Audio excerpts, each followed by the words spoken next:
Hello दोस्तों, आज की इस वीडियो में बात करने वाले हैं PAM 8403 के बारे में। तो दोस्तों इस बोर्ड के बारे में आप तो देख लिए होंगे नेक्स्ट वीडियो में। तो दोस्तों ये वही बोर्ड है, जीरो PCB में मैंने फिट कर लिया था। जो इसके ऊपर मैंने साउंड क्वालिटी पर वीडियो बनाई थी मैंने। तो दोस्तों आज की इस वीडियो में बात करने वाले हैं लेफ़्ट साइड की ऑडियो फटने लगती है या आती ही नहीं बिल्कुल भी साउंड।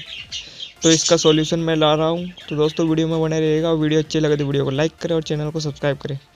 तो दोस्तों ये आप PAM 8403 बोर्ड देख रहे हैं, ये सबसे हल्की क्वालिटी में है। ये ओल्ड वाला है, ये मेरे पास पुराना पड़ा हुआ था, और ये वाला बोर्ड है जो नया है मेरे पास। तो देखिए कितना अंतर है इसके अंदर और इसके अंदर। देखिए किस प्रकार से आपको इसके अंदर कंपोनेंट्स अलग ही दिख रहे होंगे और इसके अंदर बारीक कंपोनेंट्स हैं। इसी कारण इसमें शॉर्ट सर्किट होने का डर रहता है। यही प्रॉब्लम आती है ज़्यादातर इसी एम्पलीफायर बोर्ड में।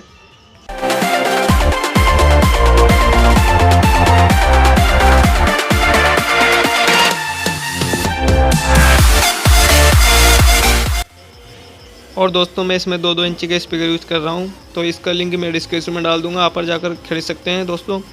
तो इसके अंदर आप 3-3 इंची के स्पीकर भी यूज़ कर सकते हैं, कोई दिक्कत नहीं आएगी। तो इसके अंदर मैं 2-2 इंची के स्पीकर यूज़ कर रहा हूँ।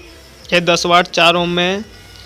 तो दोस्तों देखिएगा किस प्रकार से करना है, तो वीडियो में बने रहिएगा।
तो दोस्तों आपने देख ही लिया साउंड कैसे कटने लग रहा था या फटने लग रहा था, और किसी में साउंड भी नहीं आ पाता।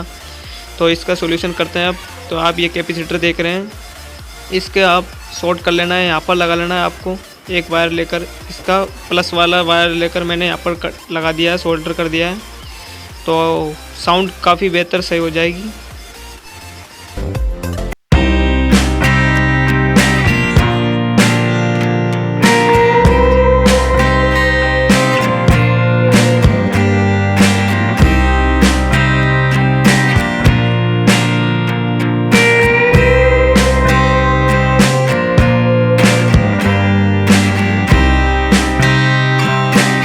या ख़राब आ रहा है तो फिर आप एक साइड से साउंड क्लियर आ रहा है तो उसमें कनेक्शन कर सकते हैं आप इस तरीके से, जैसे कि आप देख रहे हैं। तो इस साइड से आप क्लियर साउंड आ रहा है तो पहले से, तो इसमें कनेक्शन कर सकते हैं। इसमें आप 3 इंची तक स्पीकर चला सकते हैं।